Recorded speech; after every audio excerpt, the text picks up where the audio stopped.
Springfield off to a surprising start to some, but not to their fans, hosting Bowling Green this evening. First quarter, Blue Devils with the good ball movement. Dominic Bracey from the baseline out to Will Mays. Say! Three-pointer. It's an early 10-point lead for the home team. Bobcats battling back. Brock Hastings to Jabari Conway, the BG captain, leading the way. Bucket brings the visitors within 2. He had 17. Springfield balance attack. Jordan Combs, the reigning Sean's Irish Tavern Player of the Week, with the triple, lead back up to 10. Second half, Bowling Green trying to get back into it. Cross-court pass to Hastings, buries the 3.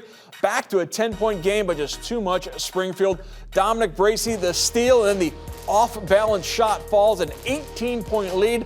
Blue Devils run away with it, 74-53. Mays, 15 points in the win, and is a good teammate afterwards as well.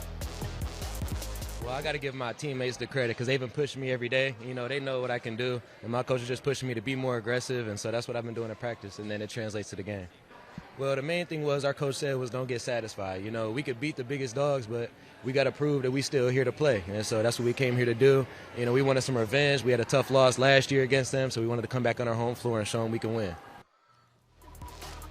With more from Holland, we turn to Chris Schmidbauer and Rodney Martin. Well, after a big win over Perrysburg last Friday night, some may have thought the Springfield Blue Devils would have come into tonight overconfident when they took on the Bowling Green Bobcats. That not the case for the home team. They get a 74-53 win here in Northern Lakes League play over the Bobcats. And Will Mays for the Springfield Blue Devils. Dennis Springs gave us a heads up beforehand. He finished with 15 points. Coach Springs told us he's starting to put things together. We saw that tonight. Mays is putting things together. You can see that he's actually in the flow. He's actually able to get to the basket, finish when he wants to. He doesn't rush anything. He doesn't force anything. You can tell he's a young man with a lot of potential coming down the line. These Blue Devils were picked to finish 7th out of 8 teams in the Northern Lakes League. That win over Perrysburg, as we mentioned, tonight they take down the team that was picked to finish 3rd in the preseason in the Northern Lakes League. These Springfield Blue Devils may have been a secret prior to last weekend. I think people are starting to find out that this team is for real.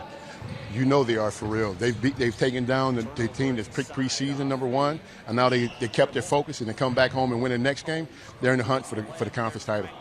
On the other side, Bowling Green falls to 500 on the season. Jabari Conway, the lone bright spot tonight, 17 points for the senior forward for the Bobcats. But if this Bowling Green team is going to continue to figure out a way to put things back together after that, I guess, disappointing start, it's got to start with Jabari Conway. Conway's going to be all right. You saw he came with extra effort. He didn't quit on plays. He didn't get frustrated. He continued to work through all the contact and everything else. He got putbacks. He ran the floor still. He stepped out and hit shots. So as long as he continues to do what he's supposed to do and they keep working, that's why you play the games. Well, Springfield now 8-3 overall in the season. They're on the road in Sylvania at Northview on Friday night. These Bobcats, they're at home against Maumee this coming Friday.